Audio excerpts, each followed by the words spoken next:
Alors, l'exercice numéro 3, nous avons une matrice A.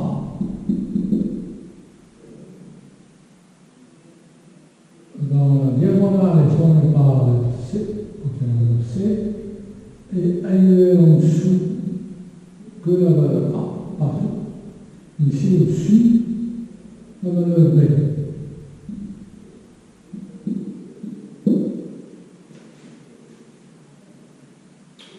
Et J, la matrice dans l'équation sont des 1. Alors la matrice J, c'est la matrice partout des 1.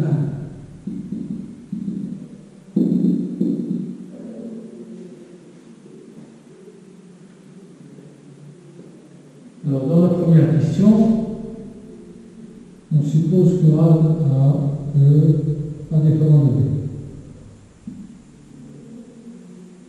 Parce que c'est A égale à B, c'est ce que nous avons déjà vu. C'est l'exercice numéro 1 du premier déterminant. C'est A égale à B.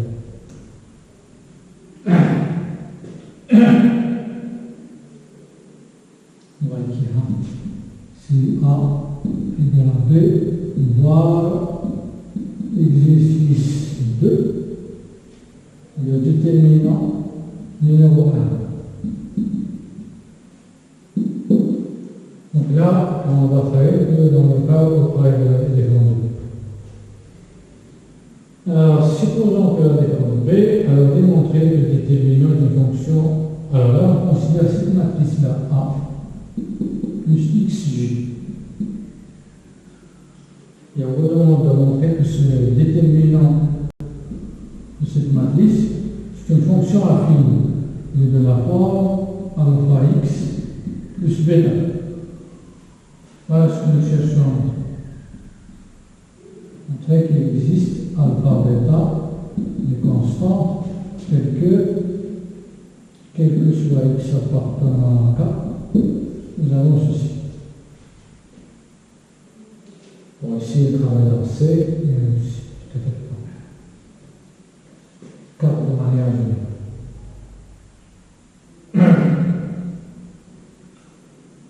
Alors là, on va essayer tout d'abord d'écrire cette matrice, c'est la matrice qui est ici, cette matrice. Donc là, c'est celle-là, plus x fois celle. Donc c'est-à-dire, on va ajouter à chaque coefficient de cette matrice x.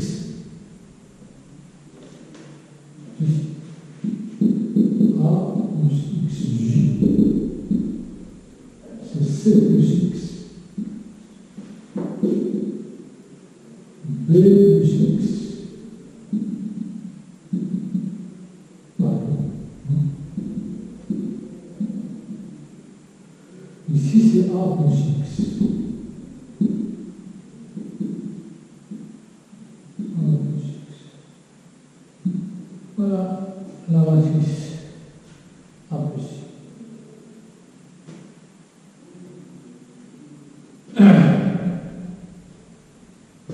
Bon, soit de faire des opérations, hein, on va prendre cette colonne moins celle-là, donc on n'a plus de x. Cette colonne moins la précédente, on n'a pas de x. On n'a pas de x, donc là, on peut éliminer x dès n dans une colonne. Il reste x que. Puis on développe suivant cette ligne, on obtient ce qu'on cherche. Alors, pour utiliser les propriétés des déterminants, là aussi, on va changer cette méthode.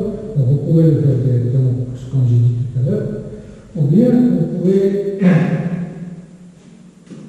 noter. Alors, notons C1, C2, Cn, les colonnes. Non. C'est ça. Voilà, ça c'est ça. Ça, c'est C2. Ah, c'est ça. Ici, c'est la même colonne. On va l'appeler V. Et V, c'est la colonne 1, 1, 1. Alors, les colonnes de cette matrice sont la première colonne de A plus XV. C'est la colonne X plus V. Deuxième, c'est C2 plus XV. et ainsi de suite jusqu'à la dernière, c'est n plus x. Je reproduis ici ce que je viens de vous dire.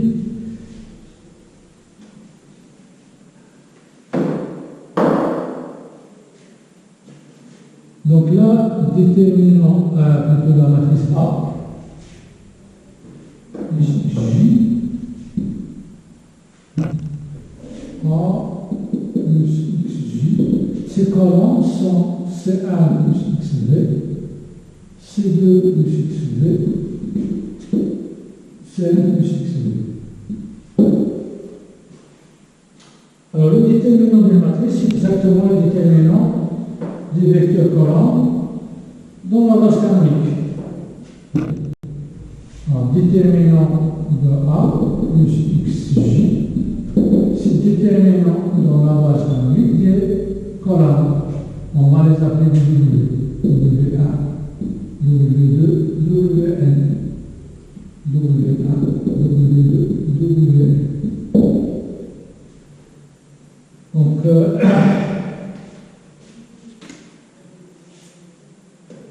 le déterminant d'une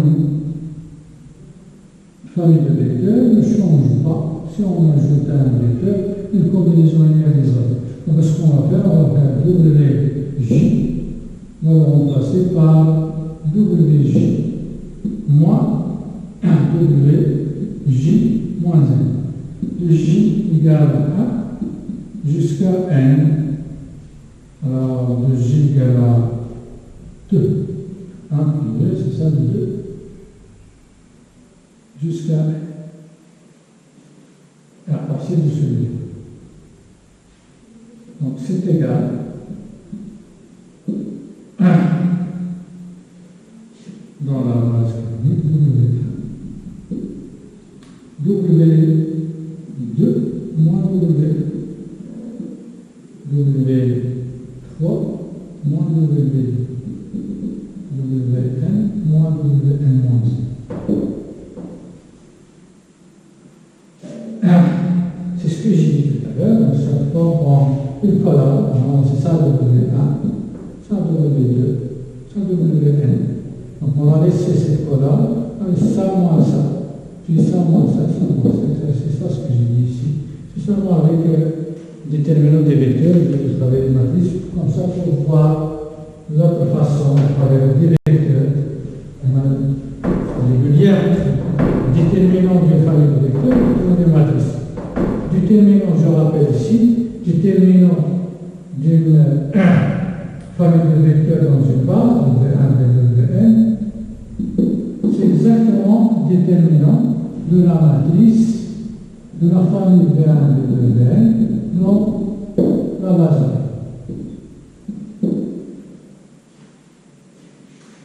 Là, si je calcule la différence de ce soutien, ici c'est un constant qui ne contient pas de x. Donc là, c'est le déterminant dans la base canonique. Alors W1, c'est C1 plus XV. Ici, c'est C2 moins C1. Ça, on simplifie. Ça, c'est C3 moins C2. Le dernier, c'est Cn moins Cn moins 1. Alors, le déterminant est une forme n linéaire alternée. Donc, on va utiliser la linéarité par rapport à cette composante. Donc, c'est égal à déterminant de C1. Et là, ça reste, puisque là, on va le reproduire ici. Donc, C2 moins C1, C3 moins C2, Cn moins Cn moins 1. Plus, ici, ça c'est scalaire x déterminant V, C2 moins C1, là aussi, on va reproduire ce qu'il y a.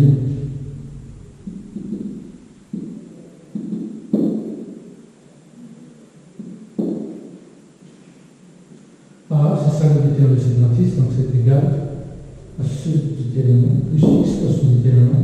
Je marque ça ne contient pas x, c'est une constante. Ça c'est bêta. Ça aussi ne contient pas x. Ça c'est a.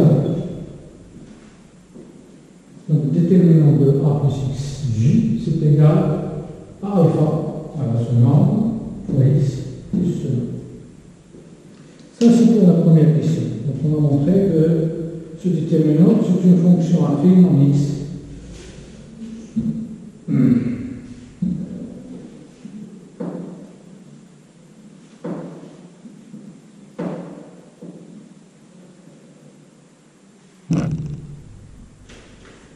Alors, maintenant, la deuxième question, en donnant à x des valeurs convenables, calculer les déterminants pour tout x, etc.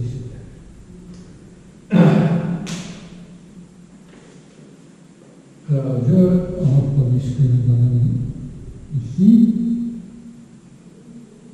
Nous avons A, alors c'est plutôt C plus x, C plus x, A plus x, A plus x, B plus x, B plus x.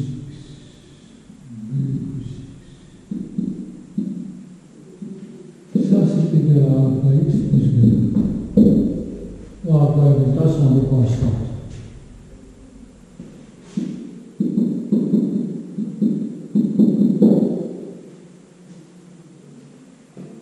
On me demande de donner la valeur GSD. On vient de trouver la valeur de alpha et bêta. Alors, pour trouver la valeur de alpha et bêta, ce sont deux inconnus, donc il nous faut deux équations. Alors, pour trouver ces deux équations, il faut bien choisir x, pour lequel ce déterminant ne pose aucun problème son calcul. Alors, les matrices qui ne posent aucun problème pour le calcul des déterminants, c'est-à-dire pour le déterminant ne demande pas de calcul, sont les matrices triangulaires. Donc là, on va choisir x de cette façon que cette matrice soit triangulaire. Nous avons deux valeurs. Moins 1, si je prends x moins 1, j'obtiens ici des 0, ça c'est la première valeur. Puis x égale à b, j'obtiens ici des 0. Donc ça c'est la deuxième valeur.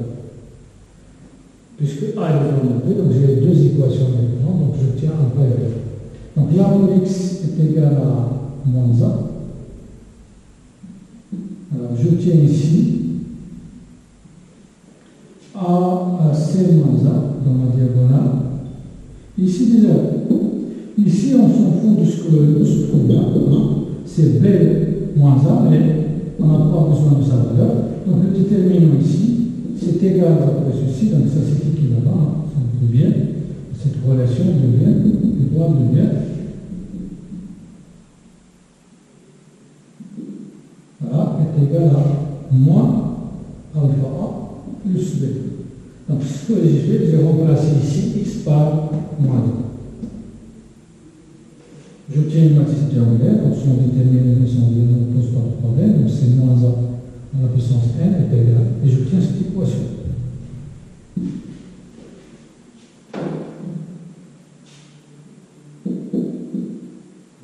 C moins 1 à la puissance n est égal à moins alpha a plus b. De même, si je remplace par moins b, j'obtiens une matrice triangulaire, cette fois-ci inférieure. Ici, c'est une matrice triangulaire supérieure. Et on va trouver la même équation. Alors, de même, on trouve C moins B à la puissance n égale à moins alpha b plus b. Voilà ce qui va nous permettre de trouver alpha et bêta. C'est un système.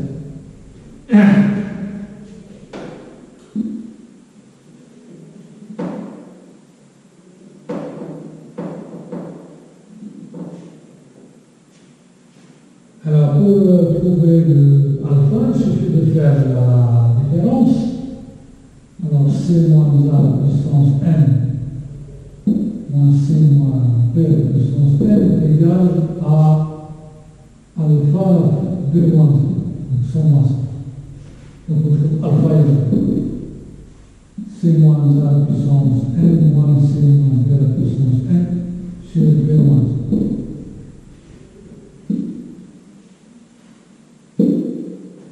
Et pour bêta, je multiplie cette relation par B, cette relation par A, et je fais la différence aussi. Alors on écrira B, facteur de C moins A à la puissance n, moins A, C moins B à la puissance n, sur, je fais B moins A, B moins A. Voilà, donc,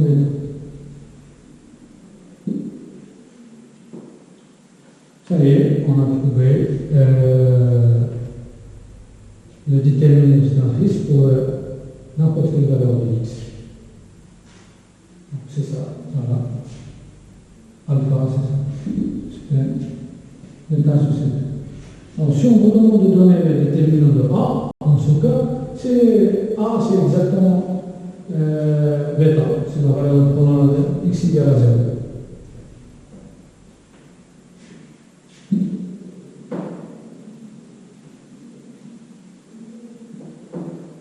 En particulier, pour x égale à 0, on obtient déterminant de A est égal à bêta. C'est égal à bc moins a puissance n moins a c moins b à la puissance n sur b moins 1.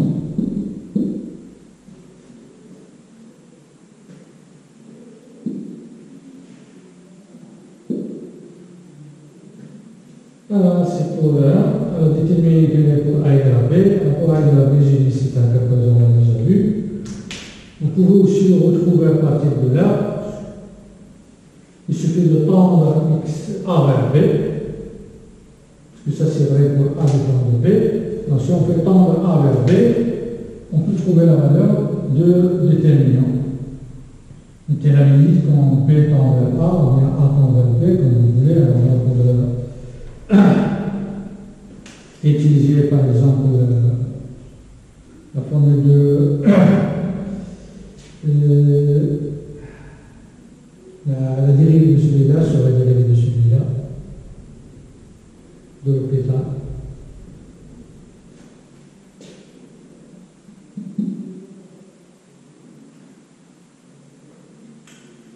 Bon.